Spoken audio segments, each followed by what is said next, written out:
every single member of my family is a Saitama holder. Everybody that I talk to, I just try to educate them and try and bring them into, if they know about crypto, great, it's an easier conversation. If they don't, then I try to educate them on the aspect of what it is, and then try to steer them to the path and be like, okay, this is what we're trying to do in the space. This is how we're trying to, pioneer the different things that we're doing and what we're, what we're all about and what our vision is. So it's really it's not even a sell. It's just, emphasizing the passion that we already had towards it, and even like when I come into a space like this, or if we're doing an AMA, like I don't practice, I don't write questions, I don't talk in front of myself in the mirror. I just try. It just comes from the soul, man, because I'm really passionate about what we're doing.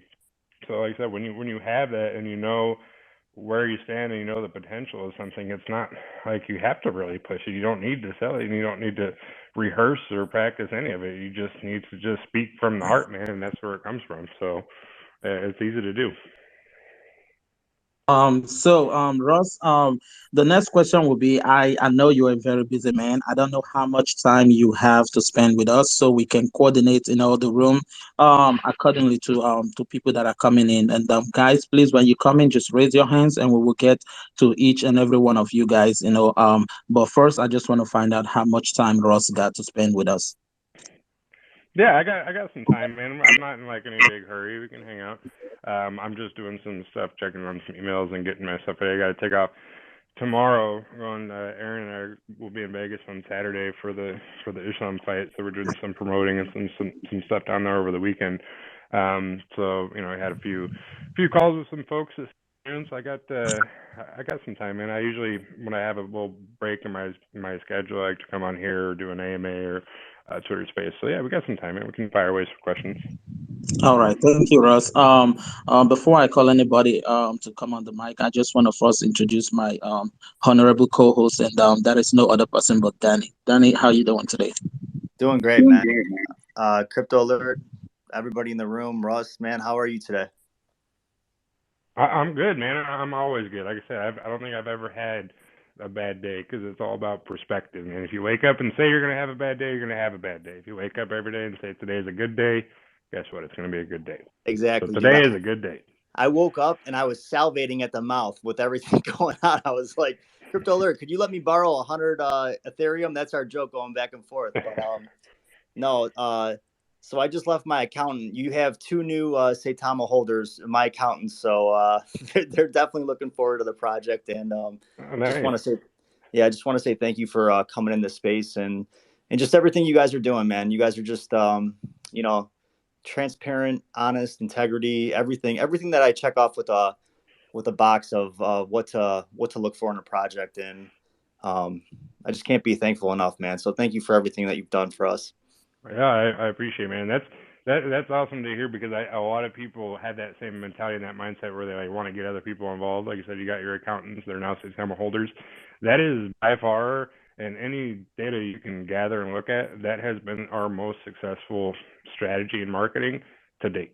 Is word of mouth and people getting their friends and people they talk about involved in Saitama. Like my dentist is a Saitama holder, right? My mailman is a Saitama holder. Like everybody I talk to, they're Saitama holders, and every time I see him now, it's like the topic of discussion, right? Like, hey, what's going on? How's Saitama doing? Blah blah. And it's great because that's the best form of marketing is word of mouth because it comes from something unique and it comes from somebody that you know, and it may not even be somebody you hang out with a lot, but face to face and verbal communication and being able to see somebody's passion behind something is the best way. You run a TV ad or a commercial ad or whatever, right? People read it and they see it and they might check it out, but they're not gonna, give it much second thought. But I promise you, if it's somebody that you know and you talk to them like, hey, check this out, it's done well for me, or they got a good, vision of what they're trying to do. That's the best form of marketing. And the best part about it is it's free. And I love free. Definitely, Ross. So guys, first thing I would request from everybody in the room right now, if you don't mind, please, let's click on the feather on the bottom of the right corner of your devices, and let's invite so many people down here to listen to our COO, speaking and chopping it up with us. Appreciate that. So let's go to Gabe. Gabe, how you doing today? I'm doing fantastic, Crypto Alert. Thank you. Hey Russ, how you doing? My name's Gabe. I work with a company called Brew Labs, and so we're an auditing and a smart contract builder. And then Hmm. I just kind of was wondering with Saita Mask, like I noticed you guys do like an onboarding process for Yeah. kind of figuring out, if these contracts are good or what kind of contracts you guys want to build for Saita Mask. Hmm. And so I was just wondering, what does that process look like for you guys? And would you guys ever think about maybe possibly maybe partnership as far as third party to maybe alleviate the pressure from you guys doing all the work? So when we like onboard smart contracts, like we don't write them, we just onboard. Like, so if we have different tokens that come on board, they obviously have their own smart contract and audit in place. So we just kind of review it, and our engineering team that goes through it and applies a score to it, depending on how many different errors, not necessarily errors, but potential red flags or things that we see in it. And of course, if they don't meet a certain criteria or a threshold, we say, okay, we send it back to them and say, you guys need to correct line items A, B, and C, and then we can list you on our platform. Now, as far as like us and doing our own smart contracts, like just within SataMask, I think we have like 13 smart contracts within our platform, and these are all coded all on our own. Like we do all of our own in-house coding and smart contract creation, and then of course Certic did the audit on them all. But yeah, I mean, so we have an onboarding team, so to speak, that does a lot of that. But we could potentially in the future look to expand some of that as we want to bring in more and more, and it kind of overflows the capability of what our team can do. Obviously, the more coins that we have available on our platform, the bigger it becomes, the more volume we have, the increase in the burn factor. So yeah, I mean, we're always looking to outsource and scale out. Just like any other company, where we want to expand. We don't want to just keep doing what we're doing because it works. We want to continue to expand and bring in healthy alternatives and people part of the team that can help push us in the right direction. So it's always an option. Oh, thank you very much. I appreciate that answer. Thank you. Yeah. Have a nice day. All right. Thank you so much, Gabe. And let's go to Coke 01. You got the floor. Hey, bro, how you doing? Hey, what's up, man? Yesterday I was checking out your AMA with Cryptobolics. Shout out to both of you guys. Did an amazing job. My only question for you guys is, can you create one AMA for only this site of royalty before launch in the Twitter space, maybe with alert if we set it up? Yeah, we can do a Twitter space. I think I'm gonna do one more AMA with Scott Herman on Monday. Uh, we can do we can try to set up a Twitter space maybe like prior to the launch on Tuesday or something.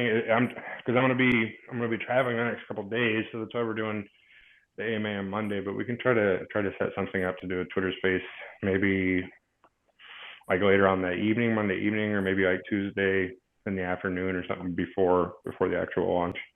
But yeah, I mean, we want to try and market as much as we can, and we want to, of course, answer as many questions and make sure everybody's kind of familiar with it and what the token represents, what the roadmap is, before we go live, so everybody has the easy feeling going in, not just investing in something they're not 100% knowledgeable on. Thank you, man. So, Danny, are you up if this happens? And Mikey and Crypto Alert? Absolutely. All right. That's Yeah, it. Thank sounds you, good. Russ. Yeah, we'll set something up, man. Yeah, definitely. We ready for that. Anytime, this is what we do on a daily basis. Just to help the community, not just passing information or answering questions, but also help out. We are necessary with technical issues like wallets and all the rest of the good stuff. So with that being said, let's go to Yoni. After no Yoni, we got NASA. Yoni, go ahead. You got the floor. Yeah, Crypto, give me 5 minutes. My daughter, she fell from bed, I must take her up. Sorry. Give me, I do it the next. Oh, that's no problem. Let's go to NASA.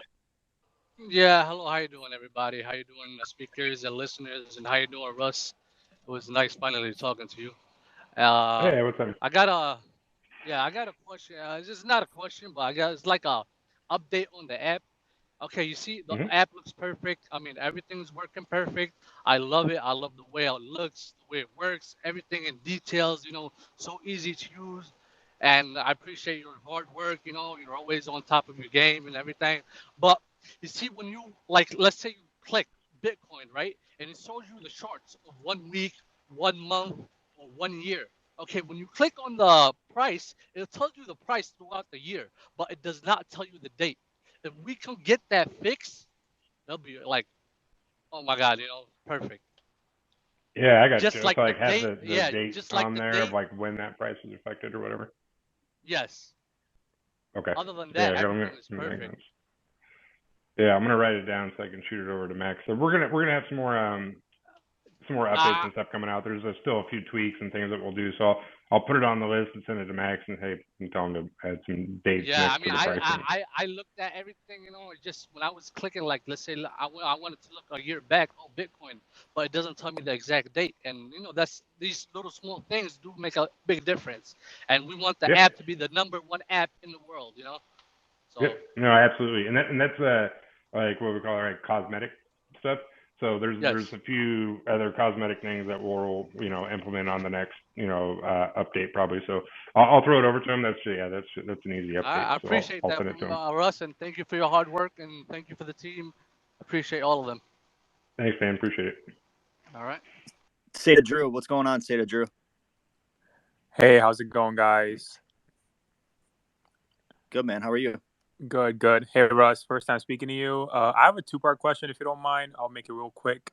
Yeah, First sure. question is regarding do you think SataMask would have to eventually comply with money transfer like laws? You know how Coinbase has to get licenses and things like that with FinCEN and like money transfer from different states and stuff. Do you think SataMask would kind of fall into that, and do we have plans to kind of get that underway or something? Yeah, no, that's a good question. So there is, so because we are a DeFi platform, right? We're not a centralized exchange. We don't require like a KYC process involved into that.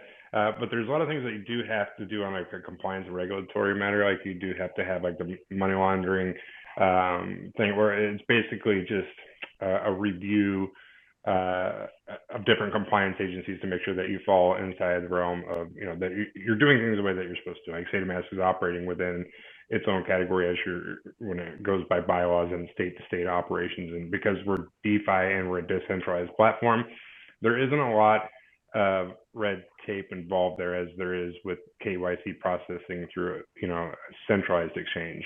So this year, and actually, I was just having a conversation with our legal team last night about this and compliance and regulatory things.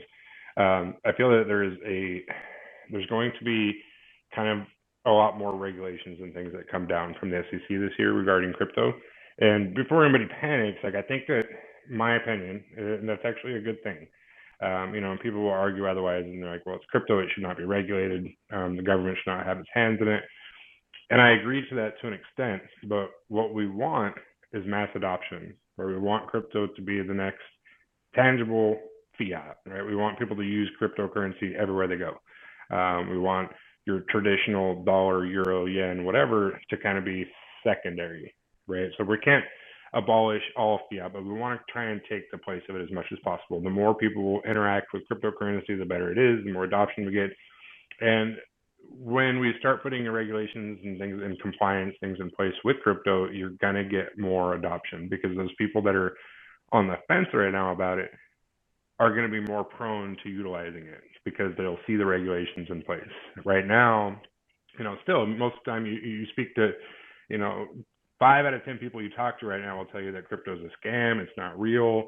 It's fake money. It's monopoly money. It's this, that, and the other. So once it's actually governed, sanctioned, and regulated, there is no argument towards not accepting it. So in regards to your question with, say, Tom being on board with that, we already have a compliance structure that put in place, and we have our own roadmap where we're going state by state and following every guidelines and regulations to make sure that we're operating the way that we should. Under any regulations that are in place right now, as well as predicting what's going to happen in the future. So we're already kind of one step ahead of the game. And when we introduce our card to crypto payment system, that does open up some more doors and compliance issues that we'll need to adhere to. So we've already started that process. So, like I said, everything that we've kind of done in the past, like it's all very meticulous. and we're always at least one step ahead. So we have everything, or have not done it already. We're already in the process of taking that next step to where we are, but we're in compliance with what we're needing to do right now.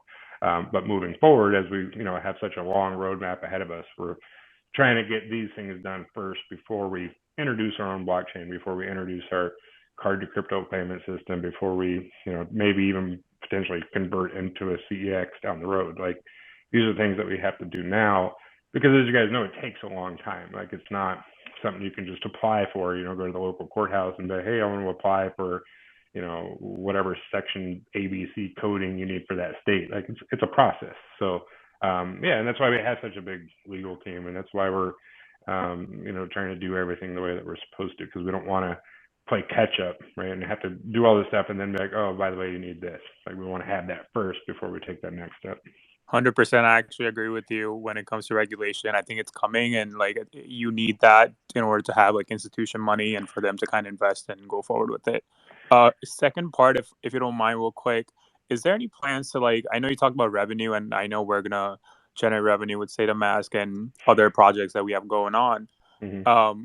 Is there plans to like bring in VC money or new investors to kind of accelerate that growth, for no matter, like, whether it's developing the products or marketing or anything like that in the future or near future? Yeah, no, absolutely. So we have lots of different things that we're kind of working on. So from a revenue standpoint, we have obviously the micro transactions included and built into Saita Mask. Saita Realty has a 2%, marketing and development wallet tax transaction associated with it. So we'll utilize some of that funding to cross brand, right, and to market at both ends. It'll be Saitama and Saita Realty incorporated into one marketing plan.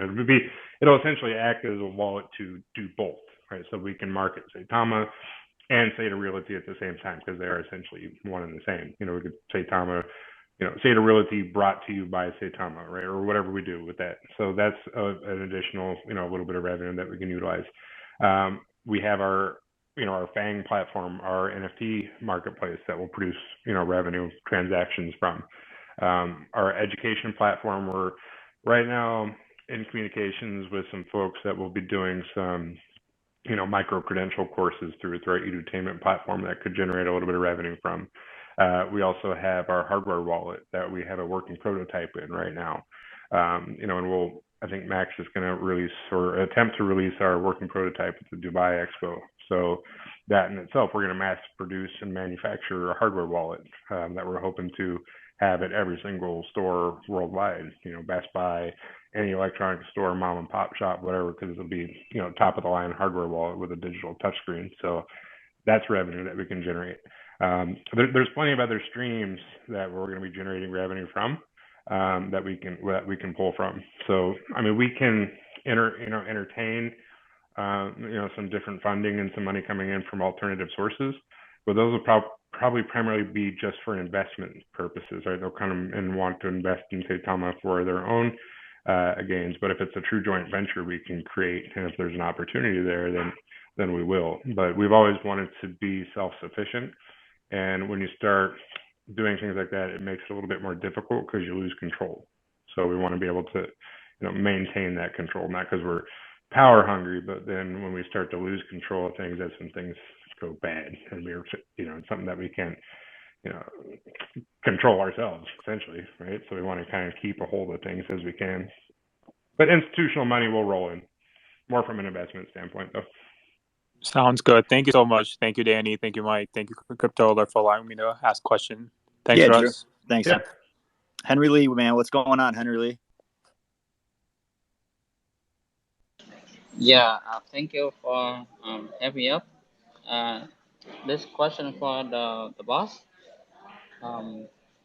But before, thank you for following me, Rush. Yeah, what's up, man?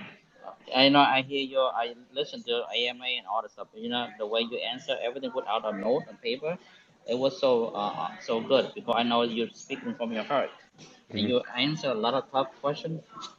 And so my question is, like, why would Binance and KuCoin list Saitama, where they feel that Saitama be growing, and one day Saitama will be their competition.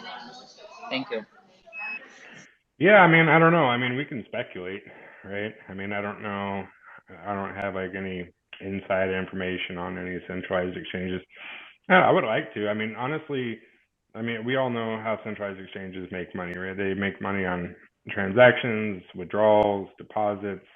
That's the commission stake that they go in. So they look for projects that have a lot of volume, and that have a lot of growth potential. So we average between 5 and 20 million volume per day. Why they wouldn't want a piece of it, I couldn't even begin to tell you. I'm sure they will. I'm sure that these centralized exchanges will want to get on board. I can speculate that they're waiting, for us to have the Saita Mask platform out functionally 100% before they do. And that the only reason I say that is just based on historical data. Similar projects of ours, like Shiba and stuff, they, ByteDance list them after they put their Shiba swap on or right around the same time. But will they for sure? I don't know. I mean, do they? I don't want to say that a company like Binance, a multi-billion-dollar business, is threatened a little old Saitama. I don't know if that's realistic to assume or not.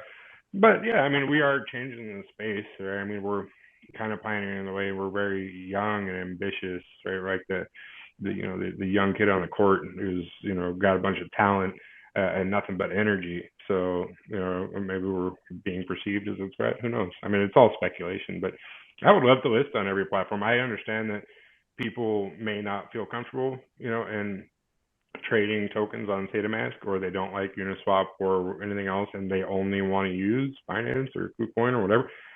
That's why I want to make sure that we try to list on every platform available, because I want people to feel comfortable in where they transact. I mean, of course, we don't control that, but when the opportunity arises, we'll make sure to make it happen. Yeah, that's awesome, man. Let's go with Clint Hemingway and then Empress Ebony. Thank you. I guess my question to Russ, I know you've talked about the Saita Realty. Have you guys considered anything about like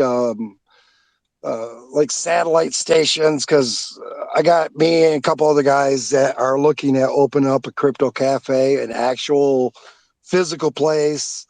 And we'd like to be able to put Saitama as the main feature, and then having people come in, learn about crypto. Obviously, kind of like a Starbucks, they can sit down, have coffee. Have you guys thought about any type of franchise things? Yeah, we have not so much as a franchise, like a retail or a consumable good like that. But I have talked at length a little bit with the team about incorporating satellite offices out of, and then having like a kind of sanctioned headquarters. So now that we have, our arm in real estate, we'll probably have some physical locations opening up, across the U.S., like whether it be just an outlier satellite office that handles, accounting, or one office or structure that handles, content creation or gaming development or, education or whatever. And that's a good way for us to kind of outreach and plant our feet in different demographics around the U.S. And just like any other company, you have to utilize some expenses. So as we grow and as the revenue generates, like, we have to provide a little bit of overhead, right? Or else we're just going to end up paying a crap ton of taxes. So the idea is to have some satellite offices open up that we can function out of, like on an administrative level, or even, as I mentioned, with content creation or studios. Like maybe we'll have, say the studios located, maybe in Atlanta or something, right? Where people can, and we can create content out of there, and we can do lots of different things. And our actual W-2 employees can come and, function like a normal 9 to 5, and we can push out content and gaming and all the stuff that we want to do with that. So, but as far as like a retail and consumable goods standpoint, that's pretty turnkey. It's easy, right? We just have to accept Saitama as a payment and put a point of sale system, software or hardware in that location, and then the rest of it's just a marketing tactic or putting a business plan developed together. And that's easily done. If somebody wanted to do that, it's something we could entertain. Thank you. Empress Ebony, are you there? I am. Hey, Danny. Hi, How are you? Crypto. Hi, Mike. What's going on, guys? I did get up here to talk to Russ. Mr. Hold My Beer. I to tell you that I am overjoyed to have come into a project such as you guys's. Saitama has been a blessing to me from day one. I also wanted to tell you that I've been trying to get in contact with you. I would like to do an AMA with Saitama on my big old live stream because it's 400 million people on Big O that don't know about crypto and they need to know about Saitama. I would DM you, but you don't follow me, so I can't. So if you could follow me back and we could talk about this off the spaces, that would be great. Because Saitama is my baby. There you go. Well, I just followed you, so now you can shoot me a message and we can set something up. Because you Thank know me, I love talking to everybody. So if we can get on Yes, another I platform, do. I'm all about it. Let's get it. Thank you, Russ. Thank you, Russ, Thank you you, know man. you're about to be following 300,000 followers. You know that, right? Twitter might put you in jail for that. Watch out. I know. I just started the other day getting random notifications from Twitter saying that they like notify or notice some suspicious activity on a post or something like that. I don't even know what it was, but that's another battle I've been trying to go through at Twitter is to get myself well, actually our main page verified, so I can get mine. I can't get mine verified until our main page is done. We've sent them so many notices and emails and given them all the information we can, and still have not been able to get verified for whatever reason. But because there's probably 100 Saitama Guru, Twitter pages out there by now, I'm sure. Are I there? see it. I see a new one all the time. They even like respond to my post, and I'm like, how are you gonna respond to my post with my picture? Like, I don't even know who you are. Yeah, and God forbid you say help and say Tama in one tweet, you get 1,000 support people that say they're with the team. So we're definitely trying to retweet to get it verified. Yeah, no, I appreciate it. Yeah, because just for the record, like we don't have a support team. Like we don't have an 800 number, and we will never ask for any personal information. Yada yada. You guys know the drill. But yeah, there's a bunch of them out there, and unfortunately, I think people still fall for it. So the sooner we can get all that stuff verified, the better off we'll all be. I think. So we're getting there. They can't ignore us forever, right? Exactly. All right, let's go to Yanni because Yanni was tied up before, and then we'll go to Saitama Empress, and then we'll go to Nonini. I think you give Saitama Empress first. She's lady, no? She must go first. Fair enough. That's very sweet of you, Yanni. I appreciate it. Hi, Crypto Alert. Hi, Danny. Hi, Mike. Hey, how you CK. doing, Empress? Great, thank you. Della. Russ, it is a pleasure to finally be on the same space as you where I actually get to speak to you. I know we've chatted just a little bit in the Telegram, but it's nice to finally address you here as well. Yeah, likewise.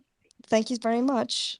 It has been a pleasure. I have to mirror Empress Ebony's sentiments here. Saitama has been, for me, one of the, I don't know, most emotional journeys that I have been on. It has made such a big difference in my life, and that is why I work as hard as I do on behalf of the Wolf Pack. Oh, good. Helping as many Wolfpack members as I can with any questions, day or night. And I do have a question for you, actually, regarding Saita Realty. Yeah. As far as the ownership of the properties, is that going to be through any sort of REIT? Do you guys have a real estate investment trust set up to handle ownership of the properties? We have a holdings company at Saita Realty Holdings. So we have Saita Realty LLC, and then we have the Saita Realty Holdings Company that will be the holdings for all the properties that we own. So, and it's the same, obviously, it's a separate LLC, obviously, than Saitama LLC, but it's within the same corporation, same corporate structure, same ownership. Myself and the other 5 developers. It's just a holdings company that we all own and operate, but that'll be the holdings company for our property. Okay, fantastic. And I know that you have a history in real estate investment as well. You're pretty experienced as far as owning properties and such. And I'm sure that you have an extensive legal team where that is concerned as well, right? Because we know real Oh estate yeah. can be quite tricky. No, yeah, we do, and I dabble, right? I'm not like a tycoon, right? I dabble. I own properties and I have some passive income from that, but I'm by far, by any means, like a professional in the sense. So we have, of course, a full-on legal team. I have a brokerage firm that we work with and agents and all that stuff. So yeah, as we start out here, like we have a team in place for that, and then as we expand into other areas, then we'll look to add on more people in that area itself. So if we want to go to, another part of Texas or the East Coast or West Coast, and I had actually talked to a lot of people because since we started this, people that work in the industry that are holders and say Tom and Wolfpack, they're like, I'm an agent in California. I would love to work in this project and help you guys out. So probably what we'll do is look to branch out into different states. Like I'll probably come on the spaces or on Twitter or since really I agents and then try because I know people here locally and elsewhere we go. I'm going to rely on other people's expertise in their in that area. So we'll be reaching out. Okay, that sounds excellent. And just FYI, I have started doing AMAs as well within Twitter Spaces. So if one day down the road you can join me on one of them, that would be super as well. So like Absolutely. Crypto Alert said, you're going to end up with 300,000 people wanting you to follow them back. If you wouldn't mind, I would appreciate it if I would be one already of did. I them. followed you now too, so we're good. So if you have one, I'm around. Let me know because I always try to like hop in and space instead of like I don't want to create my own. For one, I barely know how to. And second of all, I think if there's already one created, I'll just hop in it anyway. So yeah, if you're gonna have a space and I have some time, then absolutely I'll hop in for sure. That would be wonderful. Thank you so much. And we had an 8.5-hour space on Tuesday, and I'll invite my friend Yanni to tell you all about it. Oh, nice. Yanni, thank you so Um, much. Go ahead. Real quick, I appreciate everybody coming up, but I just want to say this real quick. If you're coming up and you're shilling your page, just get ready to send me 100 Ethereum as the fees for that. Isn't there like a finder's fee? Yeah, I mean, you get 100. I should at least get like 1 or something, right? No, maybe. All right. Wait a minute. Are we cutting everybody in on this deal? Can I get some gas fees? Yeah, When Bitcoin. Yeah. All right, Daniel, who we got next? Mike. We got Yanni, then Nonini, then I think Timothy, and then Cryptodella. If I All went out right, of order, Yanni. I'm sorry. There's a lot of people, so I'm trying my best. Yanni, you got the floor. A crypto alert. 50 Ethereum. Now it will be 100 Ethereum, my brother. It's going up. Make it easy, little bit lower. Anyway, Russ, it is for my is not question, telling history a little bit. My sister Saita, I'm impressed. She deserves. You follow her. She's very good and working 16 hours like Crypto Alert, Mike and Danny, to support the Satama Wolf and everything. Last time we create by her room and foundation, Satama Foundation. We start with 20 billion. And after that, and Satama Wolf people, this lovely 300,000 people, they listen about this and people start to donate little by little money. And we ask the Satama people, the Wolf, take the mic, tell us about how you know Satama and your story. And Russ, let me tell you, some people telling you heartbreaking story. From that donation, we get we start 20 billion Satama and we go to 110 billion within little moment. And people putting in that foundation. And we send 10 people to 2 billion to change little bit the life of these people. We was proud because this Wolf Pack, Russ, you are working, but we are ground worker to help and to change people's life. And I'm as proud to tell you this thing, we are doing our best to change some people's life. And this foundation, next time, we open a room again, and we want to give more people, to change little life, little by little. And some people like Mr. Bush have 4 children. 4 children. But he give me, because I'm not rich guy, Russ, he give me the gas fee to pay to send the money for some people, And there are more people they do like that. And I'm proud to do this thing for Love Life Family, for Wolfpack. And this donation, it will be great, and we will help all Wolfpack people together.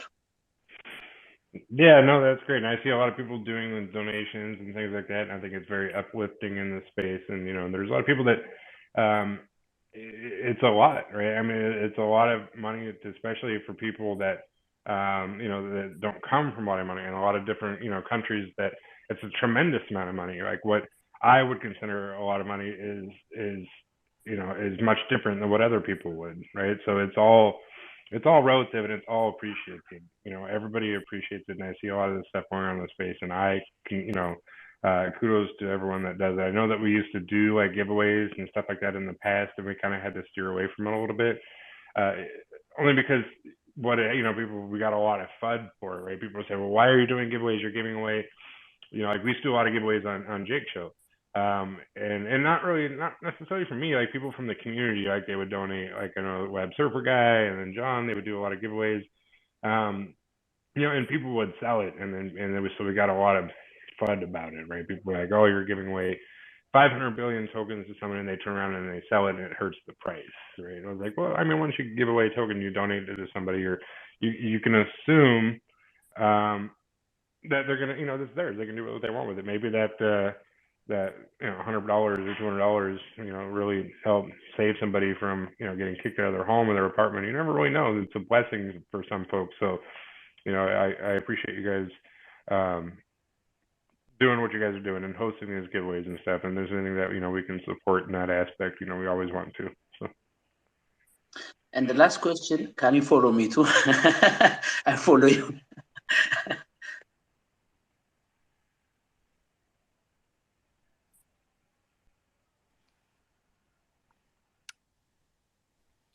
Okay, great.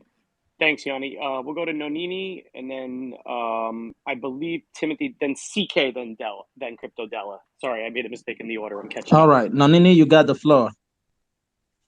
Hey, Crypto Alert. Hey, Mike and Danny. Thank you for hosting this space today. Hi, Russ. How you doing, bro? I'm good. I'm good. Always good, man. It's good in these spaces, and I want to thank you for always coming up and just talking to the community.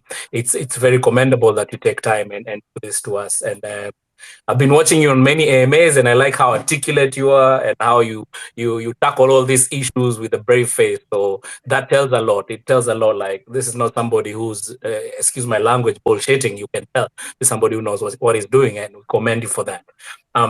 I have two questions, right? It's a two-part question on the utilities of Saitama.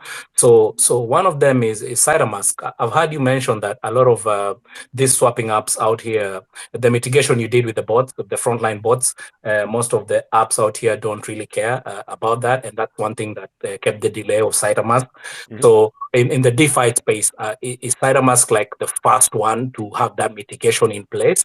That's one, because I've seen that happening. When the PlayStation came out, there were bots that bought out the PlayStation in like an hour, and guys were standing outside the stores just waiting to buy a PlayStation. I'm also in the music industry, and this problem also affects us when we're holding concerts and tickets are trying to be bought, and they're being sold in advance. So bots come in and buy the tickets earlier, and then they resell to people. So are we like the first in the DeFi to have this solution? As far as I know, yeah. I mean, I know that there's like I know Uniswap and MMS and some other ones, they have quote unquote bot protection that you can put on the smart contracts when you try to do a launch. But as we can tell in previous launches, that it doesn't really do anything. And even on day-to-day trading operations, like even with Saitama on a regular basis, you still see a ton of bot activity on there. So I would venture to say that I haven't seen any other platform, and correct me if I'm wrong. I don't. Maybe somebody knows of one that I don't, but I haven't seen any that have not only marketed and advertised it, but had it proven to be effective in the DeFi space. Of course, centralized exchanges are much different, but in the DeFi space or decentralized platforms, I haven't seen any of it. So essentially, I mean, we could be the very first that actually not found the solution, because it's not like it's difficult to do, but I think we're the first to actually take the time to fix it, because it was a priority to us. I think, like I said, a lot of platforms in the industry just accept it, and they're like, well, it's one of those things that we're willing to accept it. We don't want to take the time, the energy, and the resources to mitigate it. Because it's just you know what I mean. Like for example, Uniswap isn't going to shut down their platform for a couple of weeks to implement bot services to every single coin that launches on their platform. It doesn't make any sense, and you don't really see it a lot because there's so much volume in Uniswap. So there's a few bot transactions on each different coin that's launched or throughout the day on their trading platforms. So if they have a 4 to 10% bot activity rate, there's so much volume in there that it doesn't really take that much of an effect, right? The liquidity in Uniswap is so much greater. You don't really see it as much, but it's still a problem. It still exists. So it was a much bigger problem for us. So we had to take a step back and fix it. And not only that, but we felt obligated to do so because it's the right thing to do. So I would venture to say, and like I said, unless somebody else knows something that I don't, I would venture to say that, yeah, I think we are the first platform to really put any kind of real breaks in place to eliminate front-run bot activity and sniper bots. Wow, that's really commendable. And that's why I was asking the question, because usually when I talk about Saitama to some of my friends, these are the things that I want to be able to tell them, to bragging rights, you know what I'm saying? So yeah. Yeah. No, absolutely. And I don't think, like I said, unless somebody else knows of another decentralized platform out there that has, like I said, they advertise, bot blocking activity or bot blocking mechanisms in place, but I mean, you can say that, but it doesn't mean it's there. I mean, I've seen a lot of people launching tokens we've whitelisted bots or whatever, right? And you go in there and it's still nothing but bot activity. You still see them in there. I'm like, okay, so I guess that wasn't accurate. And just because you whitelist a couple of bots doesn't mean that you're going to block them all. You can't. It's physically impossible to just go attach themselves to a different transaction or a different bot will come through. So you can try to whitelist a few and allow and block them specifically, but if they're attaching themselves at the miner level, then there's nothing you can do about it to block it unless you're creating your own mempool and creating your own miner pathway like we have. Yeah, I don't think anybody else has done that yet.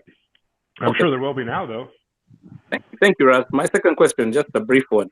I've seen the white paper for Saitama and the roadmap. Maybe moving forward, maybe it's a seed I'm planting. You guys thinking of going into also a utility or a solution for the music industry? Because a lot of apps out here really take advantage of musicians. The Spotify's, you've been seeing all the news.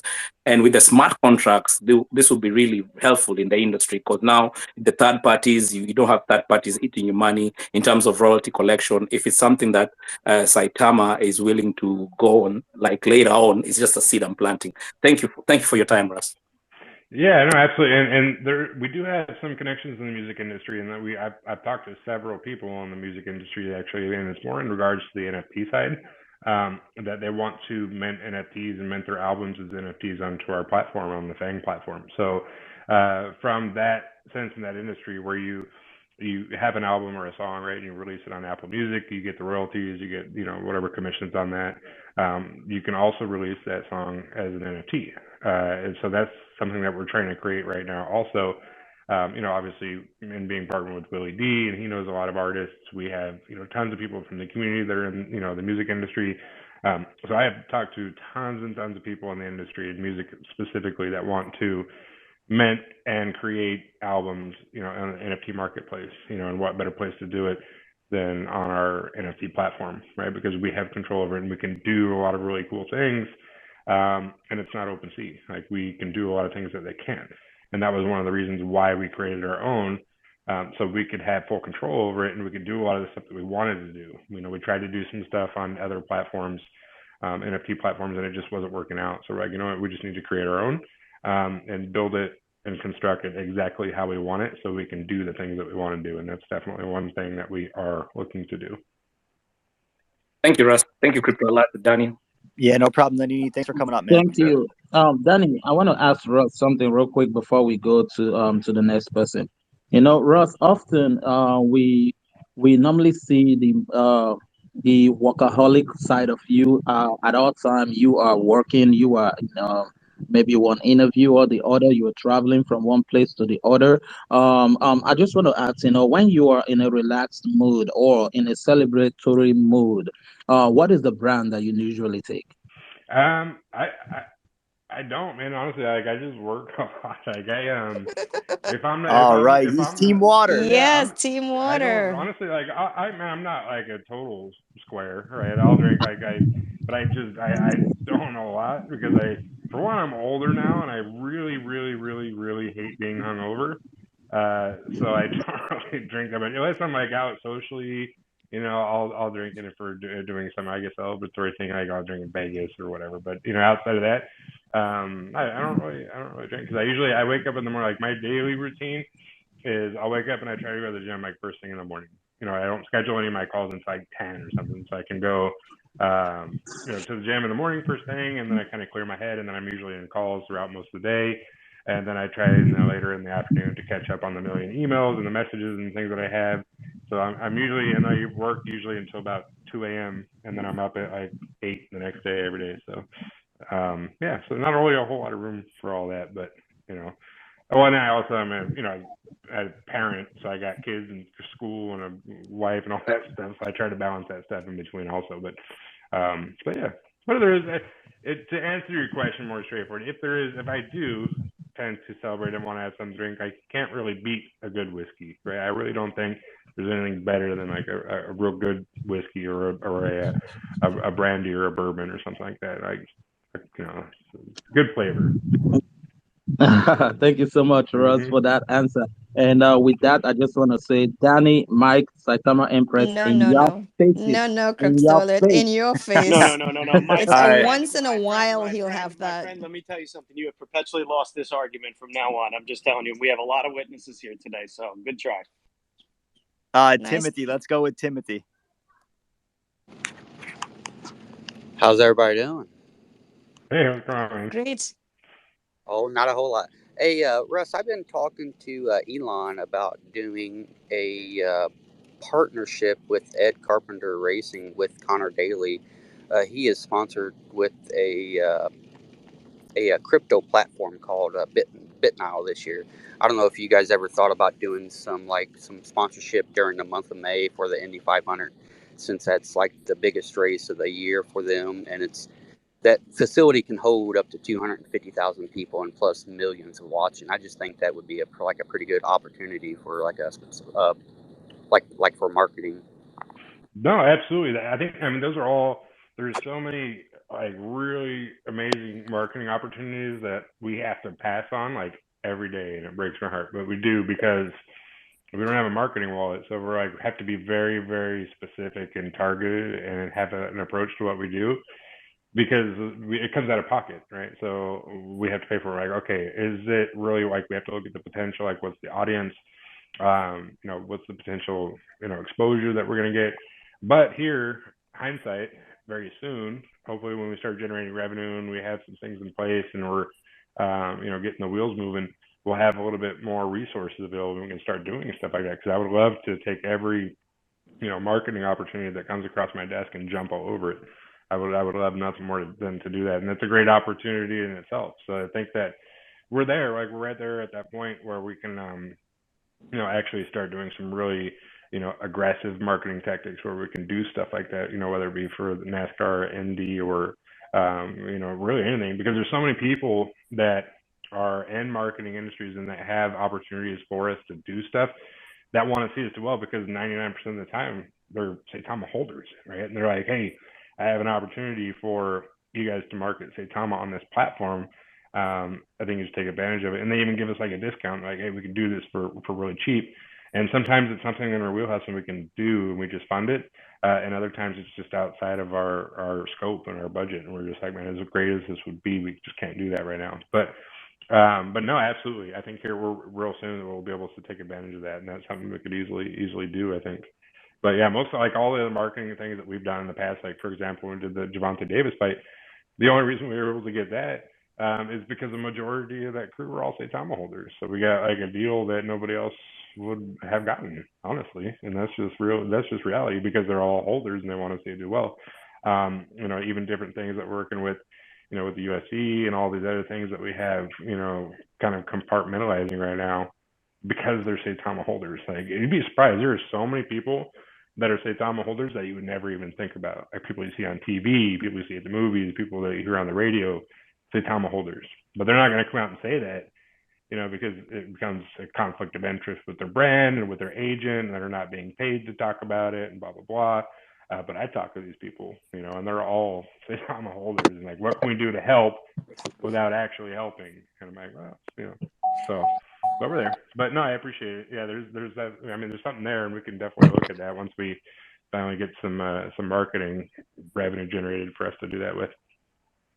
Yeah, IndyCar sponsorships, especially for the month of May, it goes all the way up to sometimes like almost $1 million on what team you get on. But yeah, it gets quite expensive. But I just want to say thank you to you and all the other devs for all the hard work that you guys do. Yeah, no, I appreciate it. Thanks, man. And it's like, and I mean, just to give you guys an idea, like we talked to the soccer team Real Madrid, and for you guys that are soccer fans, Real Madrid, they're like the biggest, football club out there. And they wanted to have, an exclusive, Saitama partnership put in place, but we're heavy into the seven figures. And I'm like, man, that would be a great opportunity for, Real Madrid to have a Saitama logo on their jerseys coming out playing every day. But I'm like, shit, we can't. Where are we going to muster up seven figures to hand to these guys? So, but I think we're there. So as we start generating some revenue, that's the kind of stuff that we can do, because guess what? These people are Saitama holders and they want to see us do well. So the first people they reach out to when they want to do a marketing campaign or sponsor a company or have a company sponsor them, they reach out to us first, because like, hey, we have an opportunity. We want to give it to you guys because we're Saitama holders, and they try to cut us some slack. But yeah, so we're there. I'm really looking forward to like what this next year brings from a marketing campaign. I know that Aaron has a ton of stuff that he's already been working on, that we're just looking to ink contracts and put it out there. He's got, I know, he doesn't really come on the AMAs and talk a lot, but he's got a great marketing campaign and a roadmap set out for us for this year. So a lot of really, really exciting stuff. So it's all about branding and and getting the name and the Saitama logo out there and spreading awareness. So we're pretty excited about our marketing campaign upcoming for this 2022 year. Timothy, thanks for coming up, man. CK, you're up, and then we're gonna go Della and Trina. Hi, Russ. Hey, how you doing? Good. How are you? Good. Okay, first of all, I just want to say thank you to you and the team for all the hard work you guys have been doing, pushing through all the FUD and pushing through all the market conditions and just every obstacle in the world that has been clearly put in your guys' way. Yeah, there's going to be a documentary one day, I'm telling you, and people are going to look at it and be like, how in the hell did you guys make it through that? And be like, well, yeah, absolutely. I hope really good actresses and actors play us, though. Just putting that out there. Yeah. But I was wondering, it's about Saita Realty. My mom is handicapped, and I was wondering, I'm not sure if anybody's asked you this yet, but or if I missed it.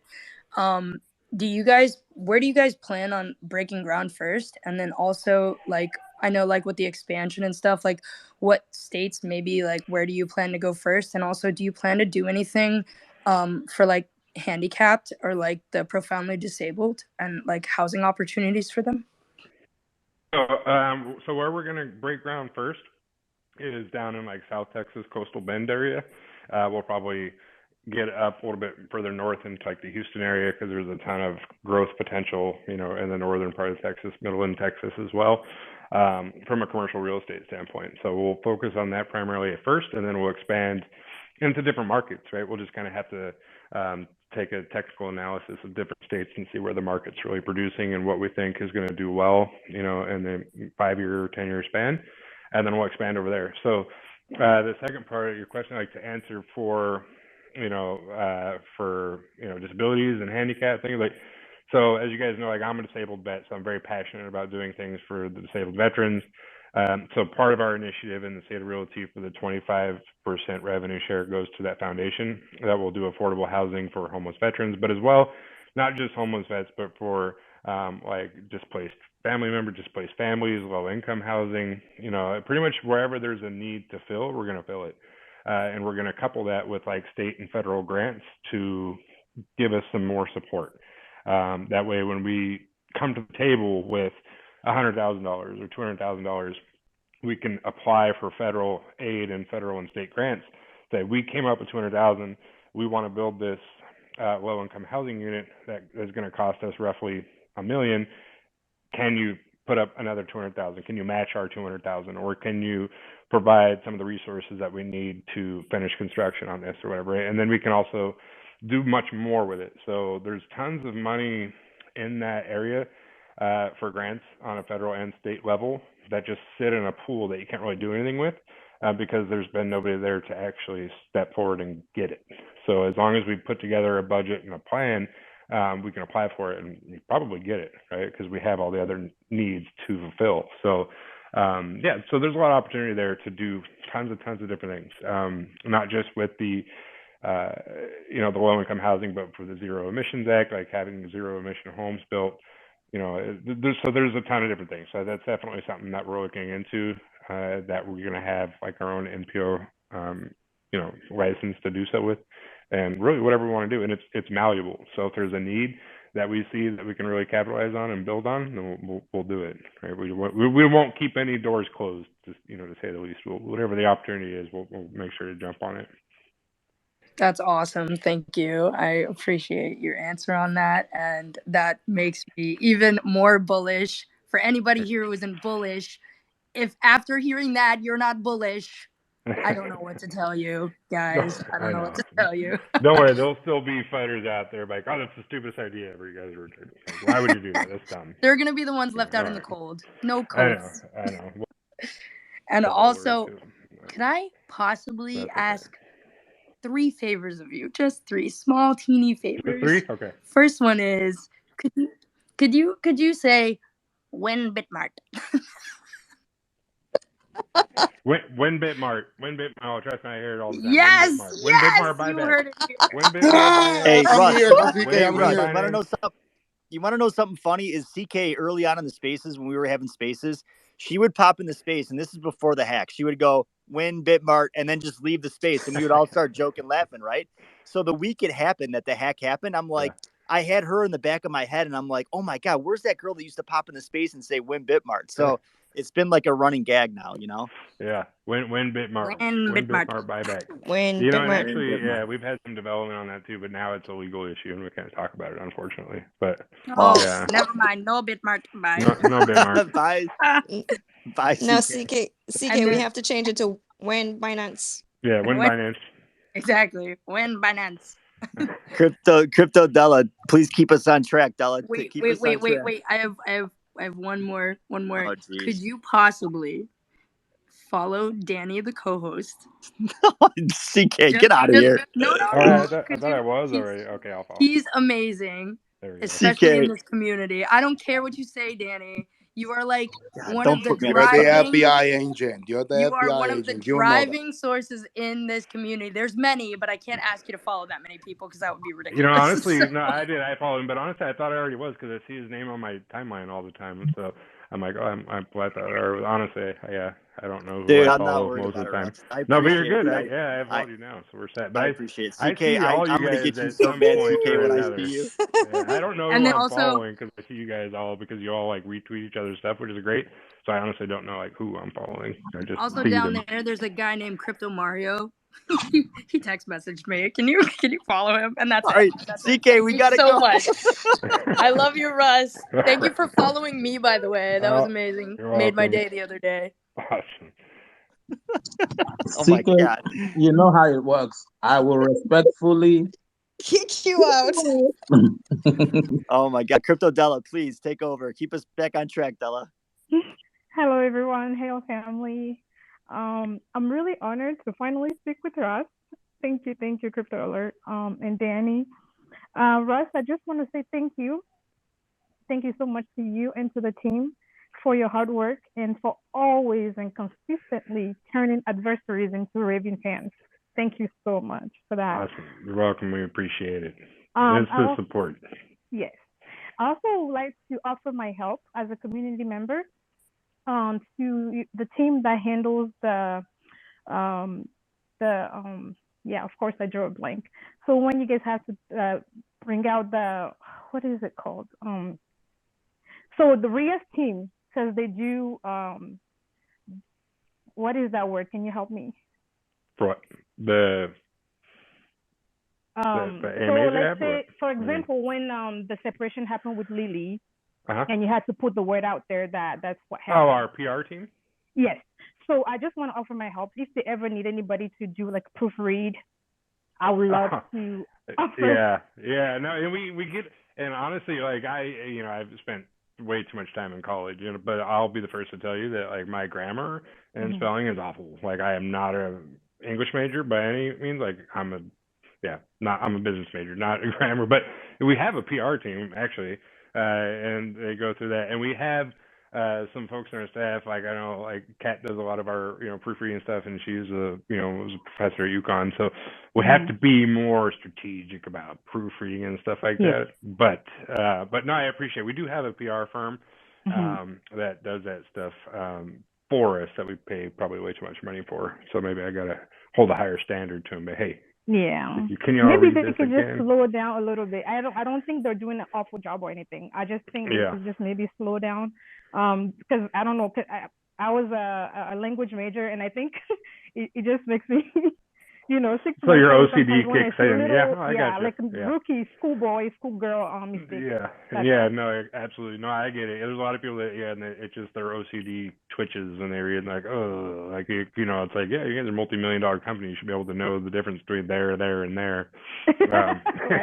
Yeah. So no, I'm with you. Yeah, and trust me, like it's been a discussion now. Where, like whenever we put out a press release, I'm okay. Like 10 people need to proofread press this release. thing. That's the word I was looking for. Press release, yes. So when we put them out, but a lot of times too, when we put them out, like they're so just real quick and they're rushed, right? Like for example, when we had to put the Lily press release out, like we had to structure it, build it, write it, and then put it out all within like 30 minutes because every minute that went by without some sort of explanation, it was like a fire that was burning. So, but yeah, we definitely need to make sure that we do a little better job proofreading it. But if they ever need any help, like I don't need to be paid or anything.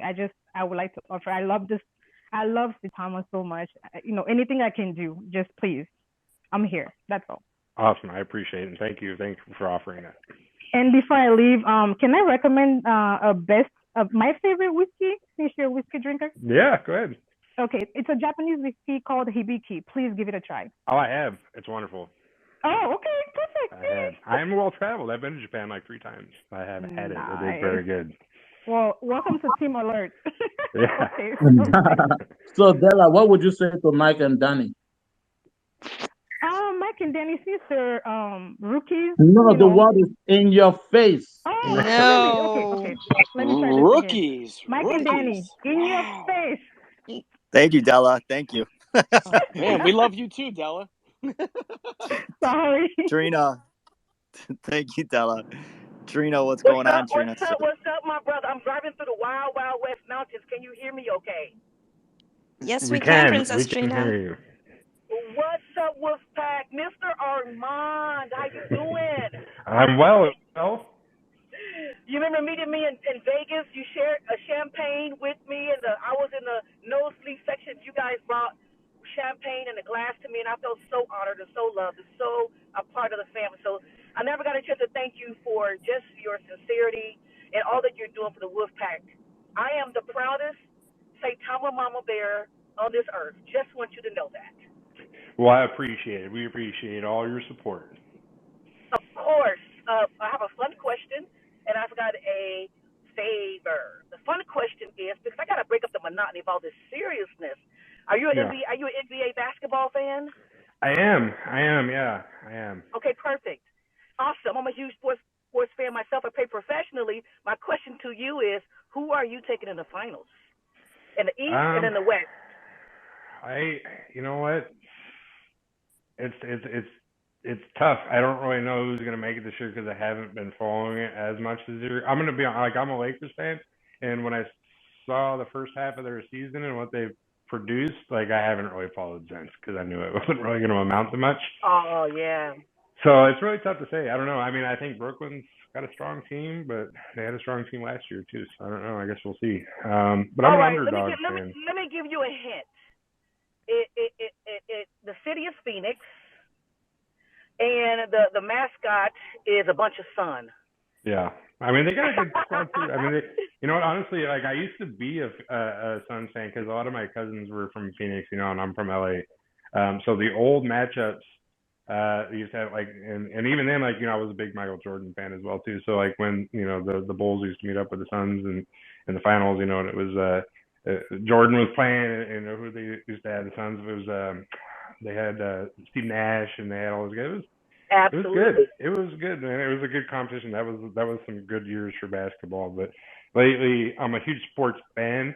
But even now, like it's almost impossible. I don't even remember the last time I watched a basketball game because I feel like I work 8 hours a day, so I don't even Right. like get a chance to. But no, we'll see. We'll see. And I like basketball. To me is like baseball. Like the season's so long, it doesn't really start getting interesting until the playoffs. I Like understand. like baseball too. Like who knows? Like there's so many games that the playoffs and the World Series are fun to watch, but it's difficult to keep track of like throughout the year. That's pretty cool. I love it. So I'm getting ready to give Crypto Alert 100 Ethereum because I'm getting ready to shield. I got to ask a huge favor.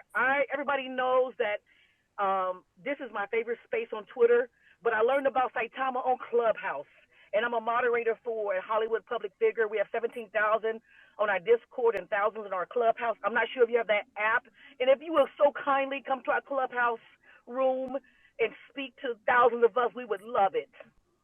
Yeah, absolutely. We'll set something up. Yeah, I'll come in there when you guys have a space, and we'll figure it out. I'll be traveling for the next couple of days, and then of course we got the Dubai stuff. But whenever you guys have it, just shoot me an email or text or something, and then I'll come in there and we'll figure it out. We'll have a discussion, top it up in the clubhouse. Okay. That sounds great. So I'm asking you for a follow on the slide. Okay. I appreciate you so much. much. I thought I was following you too. I guess not. I know, okay. Me too, but my heart is sad that, I don't get to feel the intimate fellowship of all these people in this room because I love this wolf pack. You guys are my family. I'm very protective of my Rolodex and over who has my time, but I'm all in with Saitama, and I just love that you're fighting for the little people and fighting for the least of these. And this right here, this space right here, Crypto Alert, Mike, and Danny, and Della, and Empress, this is the best. I mean, there's a lot of great spaces on Twitter. This is my favorite. So I just wanted to say I'm so proud to be a part of this family. Thank you. Thank you. Awesome. I'll hop in there soon. We'll catch up. Just let me know. Awesome. Next, we got Saita Juro. Hi, guys. Hope everybody's doing fine this afternoon. Russ, good afternoon. I have a quick question for the Saita Realty. Sure. Will Saita Realty be venturing solely on new developments, or will you guys also be doing rehabs and fix and flips? Yeah, so we're focused. There's 3 different kind of phases in how we're rolling it out. Because we're, obviously because we're focused on revenue generation for the holders and giving it back through dividend.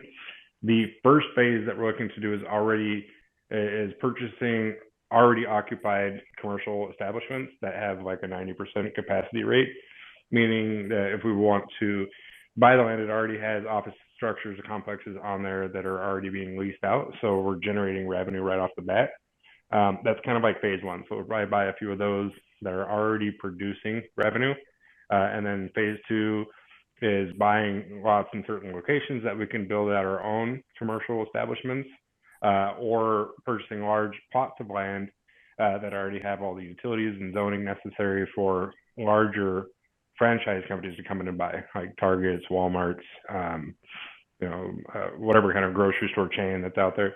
So if you guys are kind of familiar in commercial and real estate and how that works, is if you are one of those people that owns one of these lands, bigger companies franchised out, like the Walmarts and Targets, they buy the land that's available, but if it's already has utility ran to it and it's already owned, they don't look to buy it. They just sign like a 30-year lease on it, and then they just construct their own building on it. And there's huge money in that industry for that. So we'll buy some of those. We'll buy some well-placed commercial lots and zoned correctly for us to build our own establishments on. And then third phase of that is buying land parcels to zone out for residential that we'll construct some of our zero emission homes on. We'll have different phases within that. We'll have, basically build up our own residential community. and have different zonings in there to sell houses individually on. So that's kind of the three main tiers. As far as building and like flipping houses, it can be lucrative from like a private investor, or if you want to like kind of do it like on your own, like I've done a few times, you can do that, and it's usually generates pretty good money. But we're looking at more of like a broader scope, right? More of an elaborate scheme, because we're going to have the capital to come in as cash buyers to procure properties and really make it long-term investments. That's going to increase our equity, and that will ultimately increase our holding value, which then gets returned to the holders. So, but there's an opportunity there to flip a few homes along the way. I'm not against it.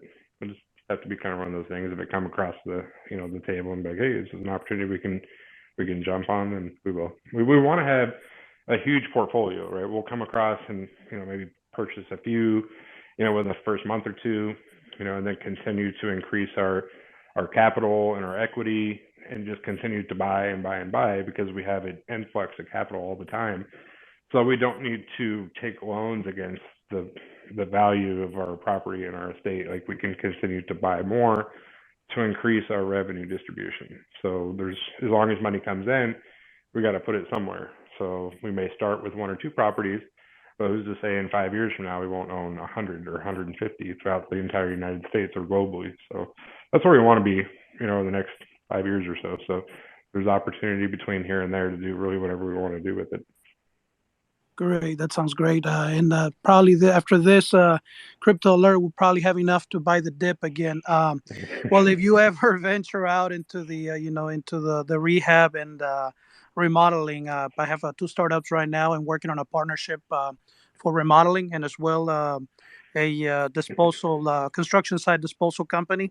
So if you ever find yourself doing business in the Dallas Forward area, please reach out. We will be more than happy to help out. No, absolutely, and we appreciate it. And in all honesty, like, as we start to roll this project out and we start to do our own construction, rehab, site cleanup, site surveyors, whatever we need.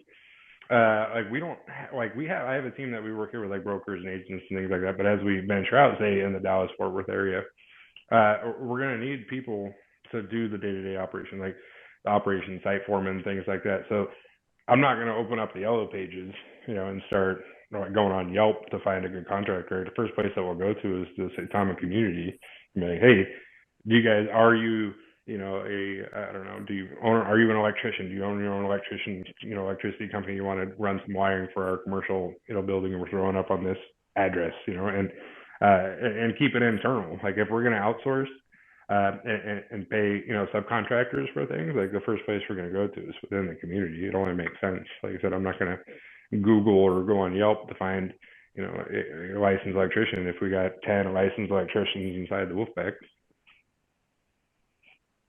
Great, that sounds great. Well, and just reach out, and like as far as plumbing, electricity, new construction, we all have. But if we don't do it, in house, we have someone trusted that we can reach out to do a bid on it. So, Awesome. Don't be a stranger. Thanks. Awesome, appreciate it. Thanks, Ben. Saita, Joe. Hey, Russ, how you doing on time? We're good. We'll do like 2 more questions, and then I'm gonna have to take off. Do something a little bit. Not to say this isn't productive, because I could probably talk on here with you guys all day long, but now that I'm looking at all my messages stack up in the last hour, I'm like, okay, some of these I should probably answer. So next up was 228, and then I had Chokin. 228, go on. Yes. Good afternoon, everyone. Hey, Russ, how are you? I just wanted to say something regarding UFC. It's a violent sport. Russ, have you and the team just thought about like a death situation, or how would that tarnish the brand of Saitama, and have you think about something like a little league baseball team, especially for the summer or spring? I know like in the West Coast, that's really heavy. So just to protect the brand of Saitama with UFC, and it's a violent sport. So I just want to know if you and the dev team have thought about that before signing the deal. No, absolutely. And it's just to be clear, like I know that we do a lot of stuff. We've done stuff with boxing and UFC, but that's not really all we've done. Like we've done so much like philanthropy stuff and charity work. Like we do feed the homeless like almost 2-3 times a month. We provide education material to third world countries. Most recently, the orphanage in Africa. We do so much stuff within the community.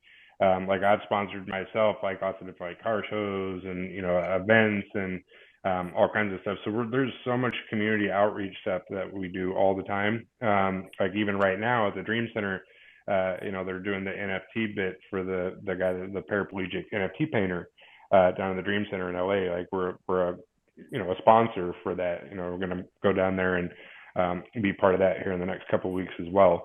So it's not. I mean, I know that the UFC gets a lot of publicity, obviously, because it's a big, organized sporting event. And you get pay-per-view and all that stuff. But it's not all that we're about. Like we do so much other outreach programs and charity stuff that gets a lot of attention as well. So we try to broaden it out and do as much as we possibly can. So if there's ever, an opportunity for us to, like I said, sponsor a Little League tournament or something like that, that's kind of like our grassroots. It's not all that we focus on the UFC. It's just a big platform for us to market is all. But no, it's not something that we want to solely determine, what our brand is about. It's just a small part of our marketing plan. Hey Russ, real quick. BD dropped down. He had a question. And then if you could just follow Marmar, he hosts the spaces for the afternoon or the late night show, like around 6 o'clock. So he can message you his question. Actually, we're gonna. Danny, hold on. Sorry, Danny. Ross, do you mind just if you don't mind your time to take Mama, because I know in his spaces there is a lot of questions that comes to him. I know everybody in the community, all our questions are very important, but I just know that Mama is somebody that hosts spaces, and probably thousands of people reached out to him for questions and answers too. So if you don't mind, Ross, I would just suggest let's take Mama's question. Yeah, sure. Mama, you got the floor. Yeah, okay, perfect. Thank you so much. So it was just a quick question. Just my bad, I'm next to a race car, it sounds like. You mean a Honda Civic with a spoiler? Yeah, pretty much, rice burners. So just real quick, I just a lot of concerns have been coming to me about the app with before they would go to swap, there isn't like it doesn't let them know what they're spending on gas fees or a total. Is that going to be implemented sooner than later, or is there hasn't been talked about it? No, it should tell you what the gas fees are going to be before you actually initiate the swap. Like just like on Uniswap, where it'll say you plug it in there and it'll say, do you like to confirm the swap? It'll tell you what your actual gas fees are going to be. And there's two different fees. Like even when you go onto Uniswap, and I know a lot of people probably don't look at the two additional fees that are on there.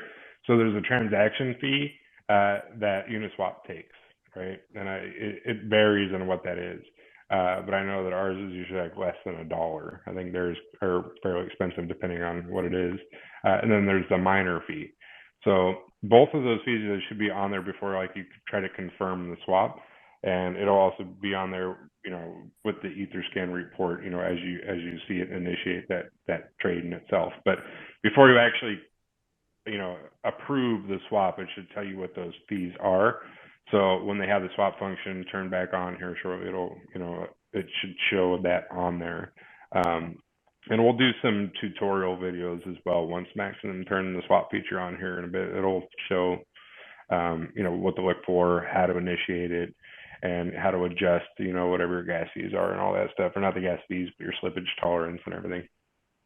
Okay, perfect. Yeah, like I said, I was just getting blown up as I came up here for that reason. But like I said, sounds like that it is on there. So sweet, perfect. Thank you so much, Russ.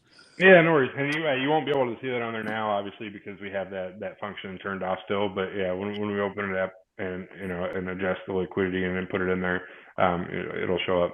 So and a lot of like little things that people aren't noticed, like maybe the price isn't accurate at one point or another.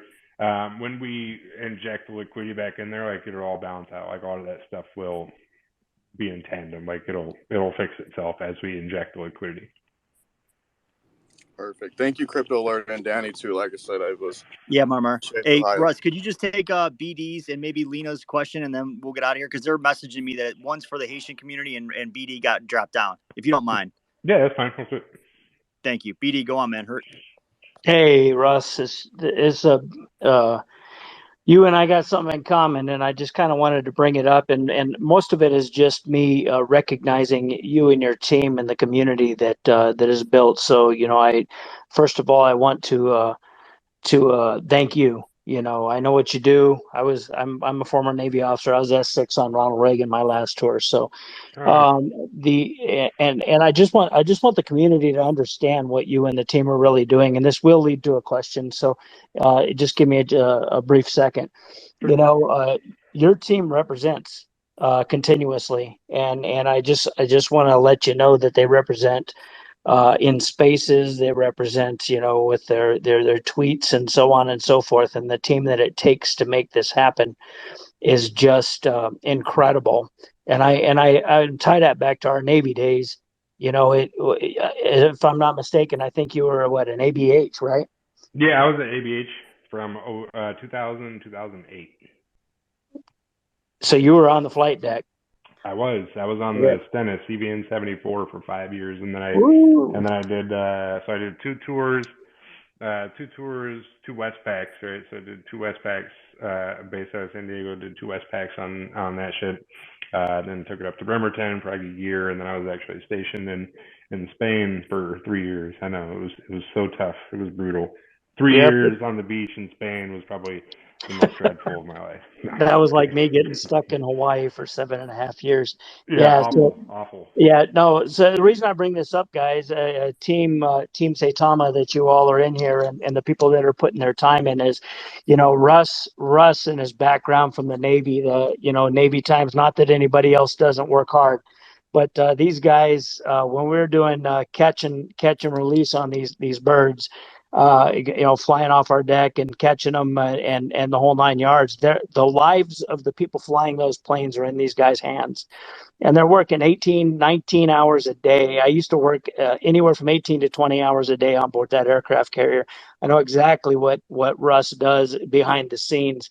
And his team's running hard consistently while the fudders are out there beating the project down and doing what they do. Because I'll tell you what, it's a nice break to be able to get up on a flight deck of an aircraft carrier and take a breath and watch these birds of freedom land on the decks.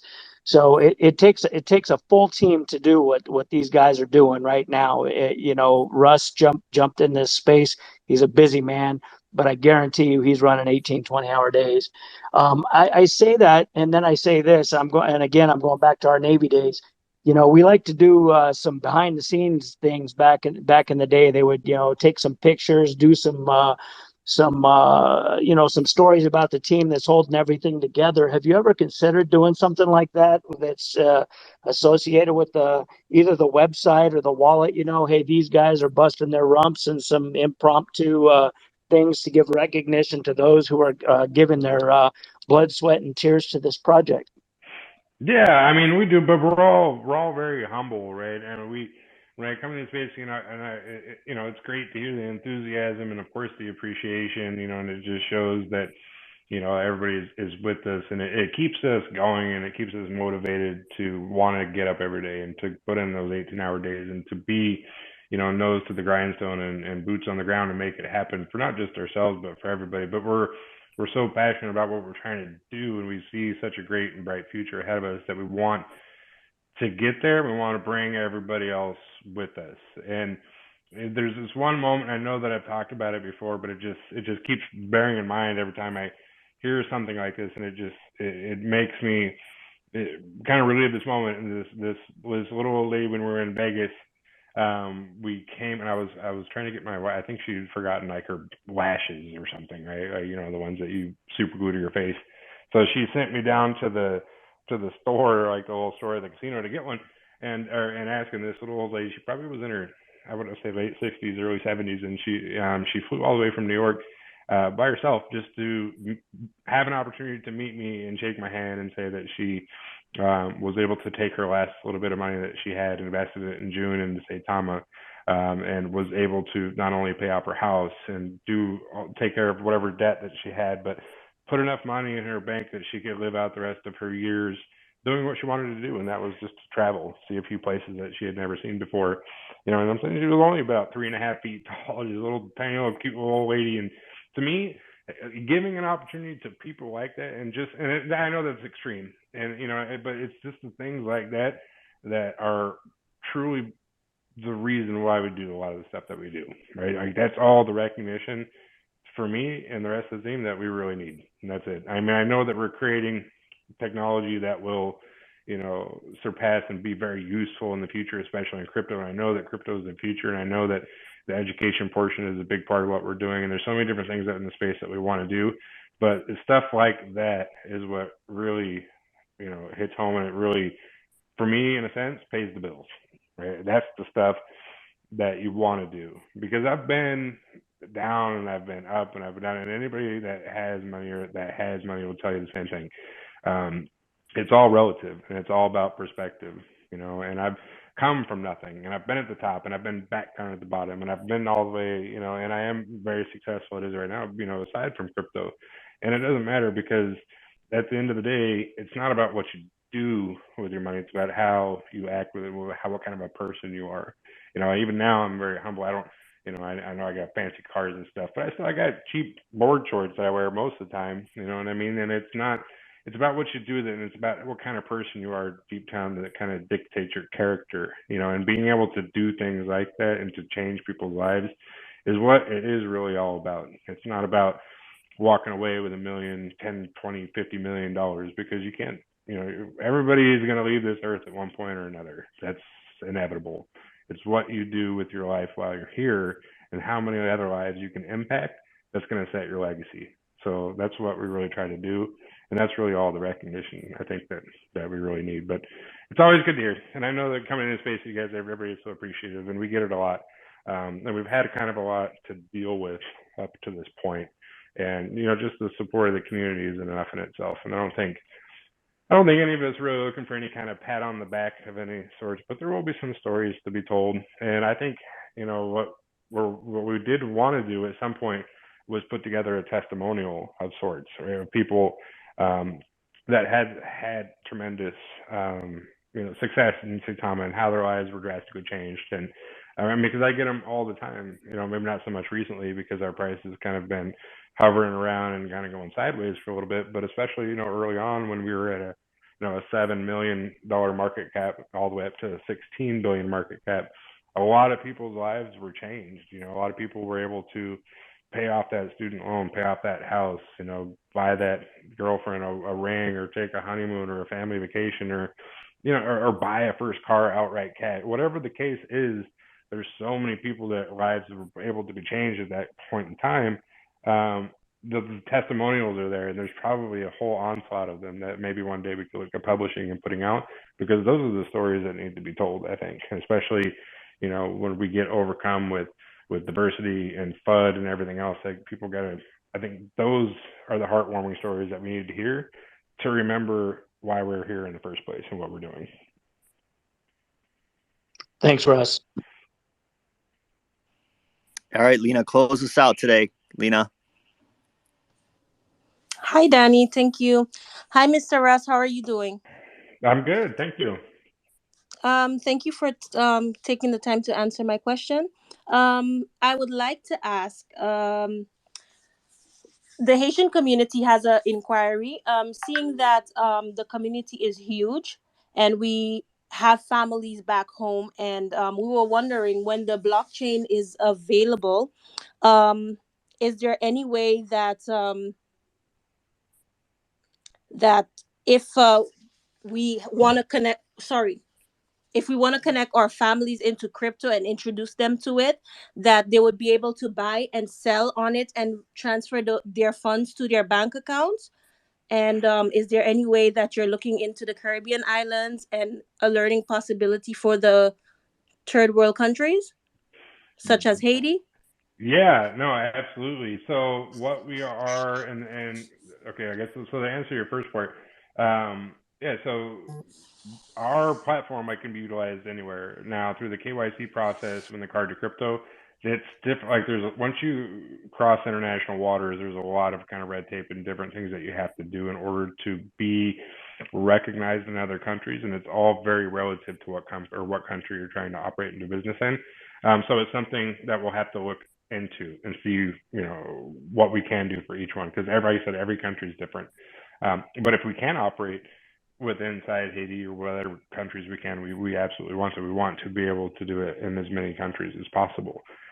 So now more kind of direct to different countries, like smaller. We want there's a lot of different countries that we've been in coordination and talks with to try to build out their ecosystem as far as creating a stable environment, like a stable economy.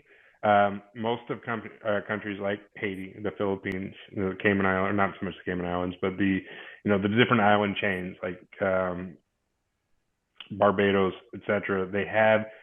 They're reliant on corporate banks, like U.S. funded banking systems. They end up sending a majority of their money back stateside and don't control a lot of their funding. And what happens on the interim is when they actually need the money, they can't get it because it's stuck stateside on the corporate banking side.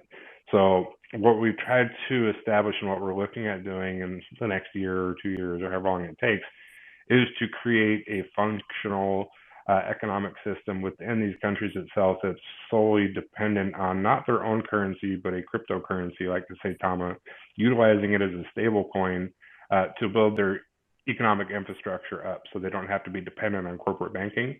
And we can set them up with point of sale software systems that are strictly for cryptocurrency usage.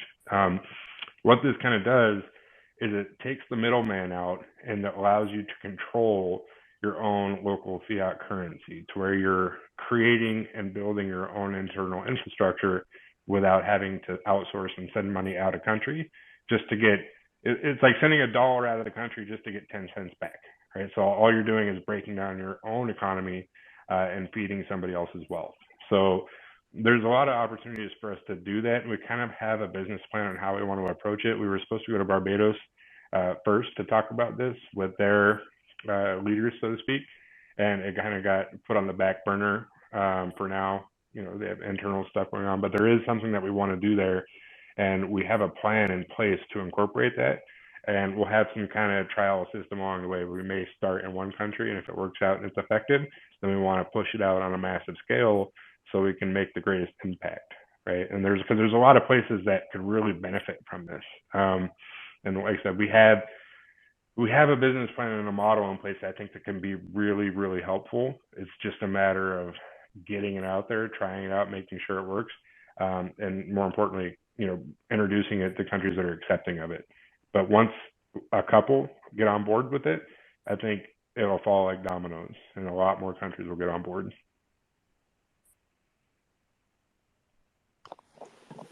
Thanks, Russ. Thank you so much. And I have one last question. Besides Saita Realty, do you guys have plans on introducing any other tokens in the future in the other industries? I don't know. I mean, I don't think so. Not right now, but you never know. I mean, things change. There's a lot of great, industries out there that we could kind of go into. Obviously we had plans on kind of introducing, the medical aspect of it, with the Lily coin. It didn't, work out, as you guys know. So there's still an opportunity there. We're not, medical experts by any means, but there's opportunity for us to kind of get into that field, on our own. We are very well connected, and there's a lot of people in different industries that approach us all the time that want to get involved. So at the end of the day, everybody wants to get on board with crypto. It doesn't matter, if you're a small business owner or you're a Fortune 500 company, you want to get on board with crypto. You understand and you see the potential of it. And there's not a lot of opportunity for people to, like, who do you call? Okay, if you're a small company or you're a small business owner, you want to introduce crypto somehow into your business, like, who do you call? There's not like an 800 number that you can be like, hey, put me in communication with a cryptocurrency company. Right? You go on Twitter and say, hey, I want to learn more about crypto. You're going to get 7,000 people messaging you, shilling the next greatest Inu coin. So how do you, go about doing that? You have to go through chains and you have to go through connections to get that rolled out and incorporate your business into the crypto atmosphere. So I have, communications people all day, every day, from small business owners all the way up to huge Fortune 500 companies. And the first thing I want to know is, what is crypto? How can I include it into my business model? How do you foresee a joint venture working with Saitama directly? Is there an opportunity there for succession? And, this is our industry. How do we mold the two? And most of the time, 99% of the time, there's always an option to integrate those two. It doesn't happen overnight, but it's like I have tons and tons of NDAs and potential MOUs in place that we could do business with when the time is right, when we have a functional platform, when we have, when it's the right time in the market for us to include that and incorporate it. As far as us generating another token to infiltrate an industry with, we'll get the realty token out and see how that looks. I think it's not something I'm going to say no to. I think it's always an opportunity. We want to build out our own ecosystem inside SataMask. So if there's a will, there's a way. And if there's, there's a need for it, and it's something that we can include into our platform to kind of fill that gap, if you will, then yeah, I think we could look at something to do like that. But nothing on the books right now. Thank you so much. The only reason I brought up a possibility for Saita in Haiti was because I overheard that Binance made that possibility, and I thought it would have been a great idea for Saitama also. Thank you so much. Yeah, of course. No, and actually, I think so Binance is actually moving to Dubai. They're setting up shop in Dubai, from last I heard. So, yeah, but there's opportunities in tons of places to do stuff like that. That's the beauty of crypto, and that's why I think a lot of government officials are kind of pushing towards governance and regulation and compliance, because essentially right now, like Saitama could go to Haiti and create an entirely functional economic infrastructure inside the country where it would be completely self-sufficient. But what are we doing? We're cutting the arms off of every corporate banking structure in the world. So then we put a huge target on our back because we're taking money out of the lined pockets. But who's benefiting the most? The people in the community, the people in the country. You're retaining your own money. You earned it. You keep it, right? So we would probably, I don't know. We already get enough hate and backlash as it is. If we started doing stuff like that, can you imagine the amount of pushback we would get? It would be insane. But we don't care because we're not going to back down. We'll still do it because it makes sense. We're all about trying to distribute that wealth, taking it from the 1% and giving it back to the people. That's the beauty of crypto. That's what it's here for. Be in control of your money. Everybody should be in control of their money. You earned it. Thank you so much, Russ. I just want to say I really, really do appreciate you stopping by, and also don't be a visitor. You always part of this space and this family, and being the lead of this great community. We often look up to you, and we, I must say that we all as a community, we are so proud of you, and we love where you're taking us, and just keep up the good work, and God bless you. Awesome, man. I appreciate it. And thanks, you guys, for having me on here and being so receptive. I love all the positivity that I've seen in the community, and in the spaces. And I feel like I had said before, I feel like we're really kind of taking that turn. It got kind of a little sketchy and a little ugly for a little bit, but I feel like the narrative is starting to shift in our direction, and we're kind of, wanting to get back to the grassroots of what had helped build us up in the first place, and kind of, that's why I've been trying to reach out to the community a little bit more often, and then, I know our PR team's like, no, we got to kind of separate that, right? We got to kind of get you guys away from the community. Like, you're not so out there, but it's like, that's what made us who we are in the first place. Like, that's what got us here, right? And I understand, okay, well, you guys are, you're a big company now. You got to kind of, you got to kind of step away a little bit, which I understand. I get it, right? You don't see, Jeff Bezos in a Twitter space talking about Amazon. You don't see, I don't even know who owns Nike, but you don't see him on Twitter or any of that stuff. So I get it, from a PR standpoint, but I also know what got us here. And it's the people in this group, it's the people in this space, out there believing in something and talking about it and telling their friends and their family, and being advocates for a product, right? Like, we're not on every single bus stop. We're not on every single, iHeart radio station, and we're not on every commercial ad. So we're heavily dependent on people in the community to help us get to where we are now and continue to grow and where we want to be. So, the narrative is starting to change, and I see it now that we're, finally moving forward with our actual platform and getting it out there and doing the things that we say that we were, wanting to do, and the things that we have to do.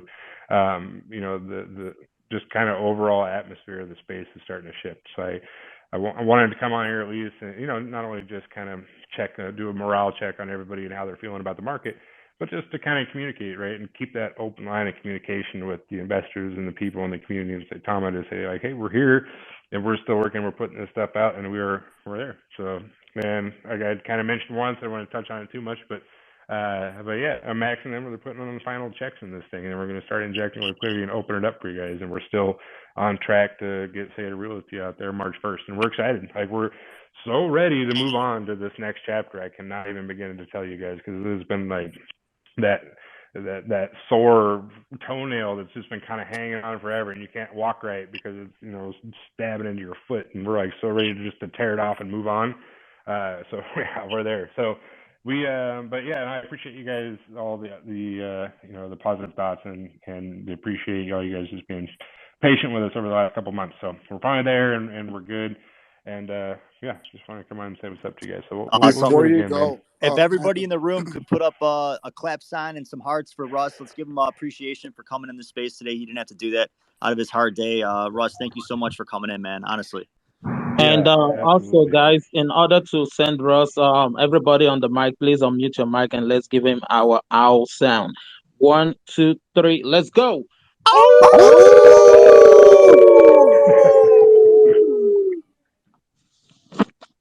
And thanks, the guys. last thing that I need to say to community, you, man. Russ. You guys are the greatest. Russ, just a big shout out to B Alphalasi. Big shout out to B Alphalasi for what he's doing in Crypto Expo Dubai for the Saitama Wolfpack and the hotels. I just want you to know that he's an amazing guy, and if you know him, well, I know that you do, but I just want to say I didn't know he was big shout out I to didn't know that. he was in the space. I didn't see him in the space. No, yeah, absolutely. I appreciate it. If you guys didn't know that, he set us up, the entire dev team and a lot of people in the community, with hotel rooms in Dubai for the expo. So, yeah, big shout out to you. I totally appreciate the support. Obviously, and hooking people up, myself included, the other members of the Wolfpack, the hotels and stuff like that, and being a big supporter of the project. We much love, all appreciated. So thank you, sir. And so that's you guys too. Thank you. Appreciate you guys all. And yeah, and we'll catch you next time. We'll do an AMA, and I'll try to do a Twitter space again too before we do the Saita Realty launch on Tuesday.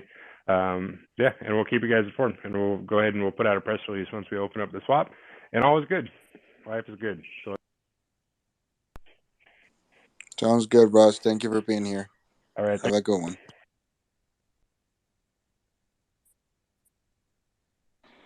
All right.